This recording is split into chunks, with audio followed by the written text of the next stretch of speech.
ভাবি মুসলিম ভাইয়ের বউ কয় এবারে কন্যার মা, এবারে বরের মা। এত বেশি কথা বলে এই লোকগুলা যে মাঝে মাঝে নিজেরাই নিজেদের কথার বিপরীতে সংঘর্ষ ধরাই দেয়। যেমন উপদেষ্টা আসিফ বলল ভারতের সাথে 10 চুক্তি বাতিল, এবিসিডি করে লিস্ট দিল।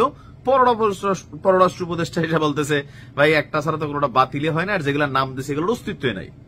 গেল 3 দিন আগে নির্বাচন কমিশন বলল যে এই নির্বাচনে আপনার কি বলা যে সিসিটিভি ক্যামেরা এটা থাকবে না, ড্রোন এটা থাকবে না, বডি ক্যাম নিয়েও এখন পর্যন্ত সিদ্ধান্ত ফাইনাল হয় নাই। কেন? নির্বাচনী ব্যয়কে সংকুচিত করার জন্য বা কমানোর জন্য আপনার ইলেকশন কমিশন এমন সিদ্ধান্ত নিয়েছে। আর বাংলাদেশের প্রথম সারির গণমাধ্যমগুলোতে এই নিউজ আসছে, আমি নিজে পত্রিকার রেফারেন্স দিয়ে নিউজটা করছি। এখন আমার নিউজের কারণে হোক বা যে কোনো কারণে হোক এটা নিয়ে কিন্তু আলোচনা সমালোচনা শুরু হয়েছে যে সরকার কি কোনো অন্ধকারের ভোট করবেন, কারণ নির্বাচনী কেন্দ্রে সিসি ক্যামেরা নাই। ভাই এটা তো সাংঘর্ষিক একটা বিষয়। কেন্দ্রকে লুট হয়ে গেল নাকি ভোট চাপাচাপি হলো, আপনি এটা কিভাবে দেখবেন? নির্বাচন কমিশন কিভাবে মনিটরিং করবে? তো যাই হোক, এখন হঠাৎ করে শফিক ভাই আজকে, এখন শফিক ভাইকে নির্বাচন কমিশনের কেউ নো, তিনি হচ্ছেন সরকারের প্রধান উপদেষ্টার প্রেস সচিব। তো ইলেকশন কমিশনের বিষয়গুলো তো ইলেকশন কমিশনই জানাবে। তারপরেও এখন হঠাৎ করে তিনি যে বক্তব্য দিচ্ছেন এটার দুইটা ব্যাখ্যা হইতে পারে। একটা হচ্ছে আমরা যারা বিষয়টা নিয়ে প্রটেস্ট করেছি বা এটার ভালো মন্দ দিকগুলো তুলে ধরেছি সেই কারণে সরকারের উপর চাপ তৈরি হয়েছে, অথবা জনগণকে মুলা ঝুলাচ্ছেন। আসলে কোনটা?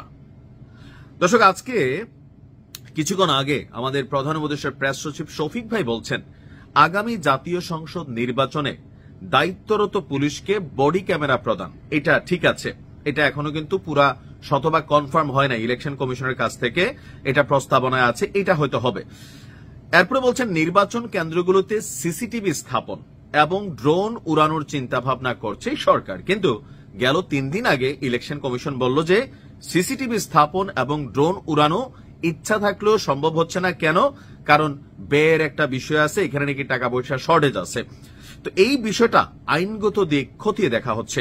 আজকে রাজধানীর বেইলুরুডে ফরেন সার্ভিস একাডেমিতে আয়োজিত এক সংবাদ সম্মেলনে শফিক ভাই বলছেন যে আজ সকালে রাজধানীর তেজগাঁওয়ে অন্তর্বর্তী সরকারের প্রধান উপদেষ্টা ডক্টর ইউনূসের সভাপতিত্বে উপদেষ্টা পরিষদের বৈঠকে আসন্ন নির্বাচনের প্রস্তুতি নিয়ে আলাপকালে এসব বিস্তারিত আলোচনা করা হয়। এটা ভালো, যদি এটা করে মূলা না ঝুলানো হয় তাহলে আমি এটাকে সাধুবাদ জানাই। কেননা এতগুলা ভোট কেন্দ্র সারা বাংলাদেশে, আপনি দেখা গেছে যে আপনি প্রত্যেকটা কেন্দ্রের খবর কিভাবে রাখবেন?